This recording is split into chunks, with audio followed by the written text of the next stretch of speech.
Okay, so hi all, welcome to AZB academy. AZB അക്കാഡമിയുടെ പുതിയൊരു വീഡിയോയിലേക്ക് എല്ലാവരും സ്വാഗതം ചെയ്യുന്നു. അപ്പോൾ നമ്മൾ എല്ലാവരും തന്നെ കാത്തിരുന്ന 10th പ്രിലിംസിന്റെ ഹാൾ ടിക്കറ്റ് ഇതാ വന്നിരിക്കുകയാണ്. നമുക്ക് എല്ലാവർക്കും അറിയാവുന്നത് പോലെ തന്നെ 2 ദിവസങ്ങളിലായിട്ട് 4 സ്റ്റേജുകളിലായിട്ടാണ് എന്ത് ചെയ്യുന്നത് ഈ എക്സാമിനേഷൻ നടക്കാൻ വേണ്ടിയിട്ട് പോകുന്നത് എന്നുള്ളതാണ്. അപ്പോൾ നിങ്ങൾ എല്ലാവരും തന്നെ ഈ പറയുന്ന PSCക്ക് നമ്മുടെ ഈ പറയുന്ന 10th പ്രിലിംസ് പരീക്ഷയ്ക്ക് വേണ്ടിയിട്ടൊക്കെ അപ്ലൈ ചെയ്തിട്ടുണ്ടായിരുന്ന ഉദ്യോഗാർത്ഥികൾ തീർച്ചയായിട്ടും നിങ്ങളുടെ പ്രൊഫൈലിൽ കയറിയതിനു ശേഷം ഹാൾ ടിക്കറ്റ് വന്നിട്ടുണ്ടോ ഇല്ലയോ എന്ന് എന്ത് ചെയ്യുക, ഒന്ന് ഉറപ്പുവരുത്തുക. ഓക്കെ, അപ്പൊ നമുക്ക് എല്ലാവർക്കും അറിയാം 2 ദിവസങ്ങളിലായിട്ടാണ് എന്ത് ചെയ്യുന്നത് പരീക്ഷ നടക്കാൻ വേണ്ടിയിട്ട് പോകുന്നത്. ആ 2 ദിവസങ്ങളിലായിട്ട് 4 സ്റ്റേജുകളിലായിട്ടാണ് എന്ത് ചെയ്യുന്നത് പരീക്ഷ നടക്കുക. അതായത് ഒരു ദിവസം 2 സ്റ്റേജ് എന്ന നിരക്കില് 2 ദിവസങ്ങളിലായിട്ട് 4 സ്റ്റേജുകളിലായിട്ടാണ് എന്ത് ചെയ്യുന്നത് പരീക്ഷ നടക്കുക. ഇപ്പൊ നിങ്ങൾക്ക് ഇപ്പോൾ ഹാൾ ടിക്കറ്റ് വന്നില്ല എന്ന് കരുതി പേടിക്കേണ്ട ആവശ്യമൊന്നുമില്ല. നിങ്ങൾക്ക് എന്തായിരിക്കും, ചിലപ്പം അടുത്ത സ്റ്റേജിലായിരിക്കും നിങ്ങൾക്ക് എന്ത് ചെയ്യുക പരീക്ഷ നടക്കാന്നുള്ളതാണ്. ഓക്കെ, നിങ്ങൾക്ക് എല്ലാവർക്കും അറിയാവുന്നത് പോലെ തന്നെ ഈ പറയുന്ന ആദ്യത്തെ സ്റ്റേജിൽ എക്സാമിനേഷൻ നടക്കാന്ന് പറഞ്ഞു കഴിഞ്ഞാൽ 18/7/2026 എന്ത് ചെയ്യുന്നത് ആദ്യത്തെ സ്റ്റേജുകാർ, അതായത് സ്റ്റേജ് 1ന്റെയും സ്റ്റേജ് 2 എന്ത് ചെയ്യുക പരീക്ഷ നടക്കുക.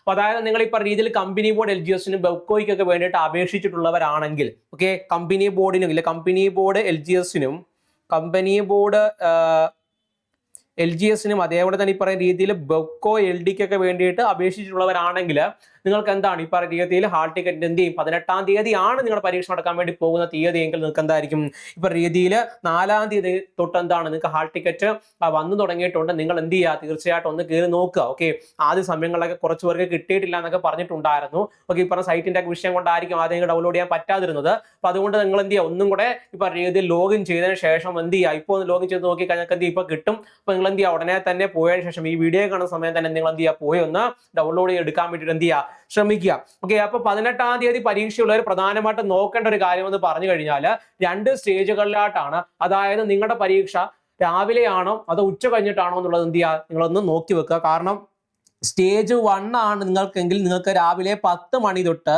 അല്ലെ 10 AM തൊട്ട് 11:35 AM വരെയാണ് എന്ത് ചെയ്യുന്നത് പരീക്ഷാ ടൈം എന്ന് പറയുന്നത്. ഓക്കെ, അതായത് 10 മണി തൊട്ട് 11:35 വരെയാണ് എന്ത് ചെയ്യുന്നത് ഫസ്റ്റ് സ്റ്റേജിന്റെ എക്സാമിനേഷൻ. സെക്കൻഡ് സ്റ്റേജുകാർ എക്സാമിനേഷൻ എന്ന് പറഞ്ഞു കഴിഞ്ഞാൽ സെക്കൻഡ് സ്റ്റേജ് എക്സാമിനേഷൻ പറഞ്ഞാൽ ഉച്ച കഴിഞ്ഞിട്ടാണ്. അതായത് ഏകദേശം 1:30 മുതൽ ഈ പറയുന്ന രീതിയിൽ 3:05 വരെയാണ് എന്ത് ചെയ്യുന്നത് സെക്കൻഡ് സ്റ്റേജുകാരുടെ എക്സാമിനേഷൻ ടൈം എന്ന് പറയുന്നത്. അപ്പൊ നിങ്ങൾ ആ ടൈം നോക്കിയതിനു ശേഷം നിങ്ങളുടെ സെന്റർ ഏതാ മനസ്സിലാക്കിയിട്ട് നേരത്തെ തന്നെ എന്ത് ചെയ്യാം എത്താൻ വേണ്ടിയിട്ട് ശ്രമിക്കുക എന്നുള്ളതാണ്. ഓക്കെ അല്ലെ? അപ്പൊ ഈ 18-ാം തീയതി നടക്കാൻ വേണ്ടി പോകുന്ന പ്രധാനപ്പെട്ട പരീക്ഷകളെന്ന് പറഞ്ഞാൽ ഒന്നെന്ന് പറയാം ലാസ്റ്റ് ഗ്രേഡ് സർവൻസിന്റെ നമ്മുടെ കമ്പനി ബോർഡിലേക്കുള്ളത്, പിന്നെ സ്റ്റോർമാൻ റിക്രൂട്ട്മെന്റ്, പിന്നെ ഒന്നെന്ന് പറയാൻ ഈ പറയുന്ന രീതി ബിവറേജസ് കോർപ്പറേഷനിലേക്കുള്ള LD. അപ്പൊ ഈ 3 പ്രധാനപ്പെട്ട പരീക്ഷകളാണ് എന്ത് ചെയ്യുന്നത് അവിടെ നടക്കുന്നത്. ഓക്കെ, അപ്പൊ നിങ്ങൾ എന്ത് ചെയ്യുക, ഇതൊന്നും എന്ത് ചെയ്യുക നോക്കിയിട്ട് പോകാൻ വേണ്ടിയിട്ട് എന്ത് ചെയ്യുക ശ്രമിക്കുക. ഇനി അതാ നിങ്ങൾക്ക് ഈ പറയുന്ന രീതി ഹാൾ ടിക്കറ്റ് വന്നില്ല എന്ന് തന്നെ വിചാരിക്കുക. ഓക്കെ, അപ്പൊ നിങ്ങൾ പേടിക്കേണ്ട ആവശ്യമൊന്നുമില്ല. നിങ്ങൾ കൺഫർമേഷൻ കൊടുത്തിട്ടുണ്ട്, നിങ്ങൾക്ക് ഹാൾ ടിക്കറ്റ് വന്നില്ലെങ്കിൽ നിങ്ങളുടെ പരീക്ഷ നടക്കാൻ വേണ്ടി പോകുന്നത് പറയുന്നത് ഇപ്പൊ രീതിയിൽ അടുത്ത മാസം, അതായത് ഇപ്പൊ രീതിയിൽ എന്താണ് ഓഗസ്റ്റ് മാസമൊക്കെ ആയിരിക്കും നിങ്ങൾ പരീക്ഷ നടക്കാൻ വേണ്ടിയിട്ട് പോവുക. അതായത് 1/8/2026 ആയിരിക്കും എന്ത് ചെയ്യുന്നത് നിങ്ങൾക്ക് പരീക്ഷ നടക്കാൻ വേണ്ടിയിട്ട് പോവുക എന്ന് പറയുന്നത്. അപ്പൊ അതിന് ഹാൾ ടിക്കറ്റ് എന്ന് പറഞ്ഞു കഴിഞ്ഞാൽ ഈ 18-ാം തീയതി, അതായത് നിങ്ങൾ ഈ രീതിയിൽ പരീക്ഷ എഴുതാൻ വേണ്ടി പോകുന്ന, അതായത് ഫസ്റ്റ് സ്റ്റേജുകാർ പരീക്ഷ എഴുതാൻ വേണ്ടി പോകുന്ന ദിവസം തന്നെ എന്ത് ചെയ്യും ഇപ്പൊ രീതിയിൽ അല്ലെങ്കിൽ ഫസ്റ്റ് സ്റ്റേജും സെക്കൻഡ് സ്റ്റേജുകാർ പരീക്ഷ എഴുതാൻ വേണ്ടി പോകുന്ന അതേ ദിവസം തന്നെ ആയിരിക്കും നിങ്ങൾക്ക് എന്ത് ചെയ്യാം ഇപ്പൊ 3rd and 4th സ്റ്റേജിലേക്ക് പരീക്ഷ എഴുതാൻ വേണ്ടി പോകുന്ന ആളുകളെ ഹാൾ ടിക്കറ്റ് ലഭിക്കുക. ഓക്കെ, അത്രയേ ഉള്ളൂ. അതായത് നിങ്ങൾക്ക് ഇതുവരെ ഹാൾ ടിക്കറ്റ് വന്നിട്ടില്ലെങ്കിൽ നിങ്ങൾ പേടിക്കേണ്ട ആവശ്യമൊന്നുമില്ല. നിങ്ങൾക്ക് ചിലപ്പോൾ എപ്പോഴായിരിക്കും നിങ്ങൾക്ക് ചിലപ്പോൾ അടുത്ത ദിവസങ്ങൾ, അതായത് ഇപ്പൊ രീതിയിൽ ഓഗസ്റ്റ് മാസം 1-ാം തീയതി ആയിരിക്കും നിങ്ങൾക്ക് എന്ത് ചെയ്യുക ഇപ്പൊ രീതിയിൽ പരീക്ഷ നടക്കാൻ വേണ്ടി പോകാൻ ഹാൾ ടിക്കറ്റ് നിങ്ങൾക്ക് എന്ത് ചെയ്യും 18-ാം തീയതി തന്നെ എന്ത് ചെയ്യും അവിടെ ലഭ്യമാകുന്നതായിരിക്കും എന്നുള്ളതാണ്. ഓക്കെ അല്ലെ? അപ്പൊ ഇത്രയും കാര്യങ്ങൾ പ്രധാനമായിട്ട് നിങ്ങൾക്ക് പറയാൻ വേണ്ടിയിട്ടുള്ളത്. അപ്പൊ ഇനിയെന്ന് വെച്ചാൽ ഒരുപാട് ദിവസങ്ങൾ നമ്മുടെ മുന്നിലില്ല അല്ലെ, ഏകദേശം 10-14 ദിവസങ്ങൾക്ക് താഴെ മാത്രമുള്ള സമയമാണ് ഉള്ളത്. അപ്പൊ എന്ത് ചെയ്യുക, ഇനി പ്രധാനമായിട്ട് നിങ്ങൾ ചെയ്യേണ്ടതെന്ന് പറഞ്ഞാൽ പുതിയ കോൺസെപ്റ്റ് ഒക്കെ എടുത്ത് വെച്ച് പഠിക്കാൻ നിൽക്കുന്നതിന് പകരമായിട്ട് ഒരുപാട് PVQs മറ്റു കാര്യങ്ങളെല്ലാം തന്നെ അവൈലബിൾ ആണ്. അപ്പൊ അതൊക്കെ എന്ത് വെച്ചെടുത്ത് പഠിക്കാൻ വേണ്ടിയിട്ട് എന്ത് ചെയ്യാൻ ശ്രമിക്കുക. അപ്പൊ അങ്ങനെയൊക്കെ ആകുമ്പോൾ എന്ത് ചെയ്യാൻ പറ്റും, നിങ്ങൾക്ക് ഇപ്പൊ രീതിയിൽ മാർക്ക് പോകുന്ന മേഖലകൾ മനസ്സിലാക്കിക്കൊണ്ട് എന്ത് ചെയ്യാൻ പറ്റും അതൊക്കെ ഒന്ന് സെറ്റാക്കി എടുക്കാൻ വേണ്ടിയിട്ട് എന്ത് ചെയ്യും സാധിക്കുന്നതായിരിക്കും. ഓക്കെ അല്ലേ?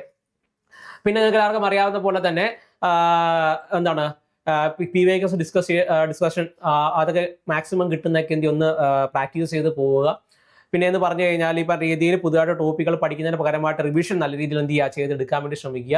ഓക്കെ, അപ്പോൾ അതേപോലെ തന്നെ പരീക്ഷകൾ രാവിലെ പരീക്ഷകളൊക്കെ നേരത്തെ തന്നെ എത്താൻ വേണ്ടിയിട്ട് എന്ത് ചെയ്യുമെന്ന് ശ്രമിക്കുക എന്നുള്ളതാണ് കേട്ടോ. ഇപ്പം രീതിയിൽ ആൺകുട്ടികളൊക്കെ ആണെങ്കിൽ ചിലപ്പോൾ കുറച്ച് ദൂരെയായിട്ടൊക്കെ ആയിരിക്കും എന്ത് ചെയ്യുന്നത് പരീക്ഷ സെൻറ്ററൊക്കെ കിട്ടുക. അപ്പോൾ അതുകൊണ്ട് തന്നെ എന്ത് ചെയ്യുക വളരെ നേരത്തെ തന്നെ സെൻറ്റേഴ്സിലൊക്കെ എന്ത് ചെയ്യുന്നു എത്താൻ വേണ്ടിയിട്ട് ശ്രമിക്കുക. ഓക്കെ അല്ലേ? അപ്പോൾ അതേപോലെ തന്നെ ഈ പറയുന്ന രീതിയിൽ VFAക്ക് വേണ്ടിയിട്ട് പഠിക്കുന്ന ഉദ്യോഗാർത്ഥികളും കാണും. VFAയുടെ എക്സാമിനേഷൻ എന്ന് പറയുന്നത് ഈ പറഞ്ഞ രീതിയിൽ ഇനി വരാൻ വേണ്ടി പോകുന്ന മാസങ്ങളിലായിട്ടാണ്. നിങ്ങൾക്ക് എല്ലാവർക്കും അറിയാം, ഇപ്പോൾ സെപ്റ്റംബർ മാസങ്ങളിലായിട്ടാണ് എന്ത് നടക്കാൻ വേണ്ടി പോകുന്നത്, ഇവിടെ ഇപ്പോൾ VFAയുടെ പരീക്ഷ നടക്കാൻ വേണ്ടിയിട്ട് പോകുക എന്ന് പറയുന്നത്. അപ്പോൾ നമ്മുടെ മുന്നിലെന്ന് പറഞ്ഞാൽ ഏകദേശം വളരെ കുറച്ച് സമയങ്ങൾ മാത്രമേ ഉള്ളൂ അല്ലേ, 2 മാസം ടൈം അടുപ്പിച്ച് മാത്രം നമ്മുടെ കയ്യിൽ കാണത്തുള്ളൂ. അപ്പോൾ നിങ്ങൾ എന്ത് ചെയ്യുക, അതും വളരെ ഫലപ്രദമായിട്ട് തന്നെ ഉപയോഗിക്കാൻ വേണ്ടി ശ്രമിക്കുക. അപ്പോൾ നിങ്ങൾ VFAക്ക് വേണ്ടിയിട്ട് പഠിക്കുന്നവരാണെങ്കിൽ ഓക്കെ, നിങ്ങൾ ഈ പറഞ്ഞ രീതിയിൽ 10th പ്രിലിംസിന്റെ ഒക്കെ കൂടെ തന്നെ നിങ്ങൾ VFAക്ക് വേണ്ടിയിട്ട് പഠിക്കുന്നവരാണെങ്കിൽ തീർച്ചയായിട്ടും നമ്മുടെ ഈ പറയുന്ന 70 ഡേ ക്രാഷ് ബാച്ചിലേക്ക് എന്ത് ചെയ്യാൻ നിങ്ങൾക്ക് ജോയിൻ ചെയ്യാൻ വേണ്ടി സാധിക്കുന്നതാണ്. ഇതിന്റെ ഭാഗമായിട്ട് ഡെയിലി സ്റ്റഡി പ്ലാനും ലൈവ് ക്ലാസ്സുകളും റെക്കോർഡ് ക്ലാസ്സുകളും PVQ ടെസ്റ്റുകളും അതേപോലെ തന്നെ മെന്റർഷിപ്പ് സപ്പോർട്ട് എല്ലാം ലഭ്യമാകുന്നതായിരിക്കും. നിങ്ങൾക്ക് ആർക്കെങ്കിലും നമ്മുടെ കോഴ്സുകളിലേക്ക് ജോയിൻ ചെയ്യാൻ വേണ്ടി താല്പര്യമുണ്ടെങ്കിൽ ആ തൊട്ട് താഴെയായിട്ട് ഒരു നമ്പർ കാണാൻ വേണ്ടി സാധിക്കും അല്ലേ, തൊട്ടായിട്ട് നമ്പർ കാണാൻ ആ നമ്പർ വിളിച്ചൊന്ന് കോൺടാക്ട് ചെയ്ത് കഴിഞ്ഞാൽ നമ്മൾ കോഴ്സുമായി ബന്ധപ്പെട്ട കൂടുതൽ വിവരങ്ങൾ നിങ്ങൾക്ക് അവിടെ ലഭ്യമാകുന്നതായിരിക്കും. അപ്പം നിങ്ങളുടെ പഠനം എന്ത് ചെയ്യുക, വളരെ എഫക്റ്റീവായിട്ട് മുന്നോട്ടേക്ക് കൊണ്ടുപോവുക. പരീക്ഷ എത്താൻ വേണ്ടി പോകുന്ന എല്ലാ ഉദ്യോഗാർത്ഥികളും ഓൾ ദി ബെസ്റ്റ്. ഓക്കെ, വളരെ കോൺഫിഡൻ്റ് ആയിട്ട് പോയി പരീക്ഷ എഴുതുക, അതിന് വേണ്ടിയിട്ട് പ്രിപ്പയർ ചെയ്യുക, നിങ്ങളെ കൊണ്ട് സാധിക്കും. ഓക്കെ, അപ്പോൾ എല്ലാവർക്കും all the best. Thank you. വീണ്ടും കാണാം. അതുവരെ എല്ലാവർക്കും ബൈ.